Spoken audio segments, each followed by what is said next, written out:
কমিটিতে মূল অধিকারী হচ্ছে আমি, একজন সাধারণ সদস্য। আমরা বাগার এই কমিটির অনেক অনিয়ম অনেক দুর্নীতি আছে। আমি নাই বললাম কেন আমি রিটটা করছি, এই রিটটার সেই প্রসঙ্গে আমি বলছি। সেটা হচ্ছে বাইরা আমাদেরকে বলছে যে ইতিপূর্বে 6/11 যে চিঠিটা ওরা মেয়াদ বাড়াইছে আমরা কেউ জানি না, সাধারণ সদস্যরা জানতাম না। ওরা একটা তফসিল দিছে, তো নির্বাচন বোর্ড গঠন করছে।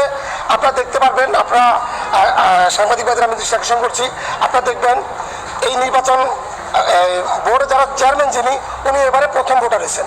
উনি ইতিপূর্বে কোনো নির্বাচন ভোট দেওয়ার অভিজ্ঞতা নাই, ওনাকে বানানো হয়েছে বাইরার নির্বাচন বোর্ডের চেয়ারম্যান। আমরা তাও মেনে নিচ্ছি, ফাইন।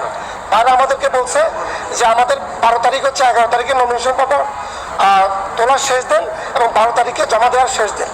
আমরা সবাই যারা বিদেশ ছিলেন অনেক কষ্ট করে বাইরার চাঁদা, আপনি অনেক নতুন সদস্য আছে যারা চাঁদা দিতে খুব কষ্ট হয়, বকেয়া টাকা অনেকেই সুদ করে লোন নিয়ে বকেয়া চাঁদা ক্লিয়ার করছে। আমরা যখন 12 তারিখে যখন নমিনেশন পেপার আমরা যখন তুলতে যাই 11 তারিখে আমাদের দেয় না। 12 তারিখে আমরা বাগাতে গেলাম যে আপনারা আমাদের নমিনেশন পেপার বিক্রিও করেননি, জমাও নিচ্ছেন না, আমাদের কিছু জানা ছিল না। তখন বাইরে আমাদেরকে 12 তারিখে বলে আমরা বাণিজ্য মন্ত্রণালয়ে আবেদন করবো মেয়াদ বৃদ্ধির জন্য।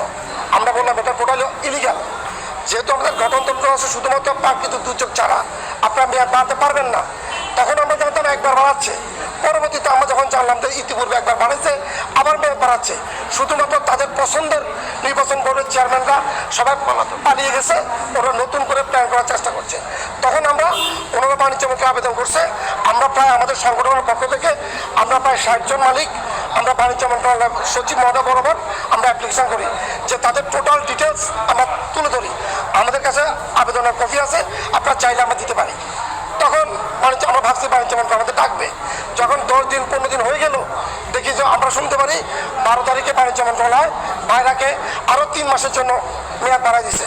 আমরা অবাক হয়ে গেলাম যে এটা কীভাবে সম্ভব, যে একবার মেয়াদ বাড়াইছে আবার বাড়াই দিছে, যেটা টোটালি অবৈধ। তখন আমরা মহামান্য হাইকোর্টের দ্বারস্থ হয়ে আমরা চিন্তা করছি আমরা ন্যায় বিচার পাবো। তখন আমরা মহামান্য হাইকোর্টে আসি এবং আমাদের বিচারপতি মাননীয় বিচারপতি A.K. মাসুদুজ্জামান এবং মাননীয় বিচারপতি মোহাম্মদ মাহবুব ইসলামের বেঞ্চে আমরা আসি। আলহামদুলিল্লাহ ওনারা আমাদের সকল কিছু শুনেন এবং দেখেন আমরা ন্যায় বিচার পেয়েছি। আমাদের মূল মেসেজ এটাই। ওনারা বাণিজ্য মন্ত্রণালয়কে নির্দেশ দিচ্ছেন যে বাইরের এই কমিটিকে অবৈধ ঘোষণা করছেন, এই কমিটিকে বাজেয়াপ্ত করছেন। এখন বাণিজ্য মন্ত্রণালয়কে বলছে প্রশাসক নিয়োগ করতে।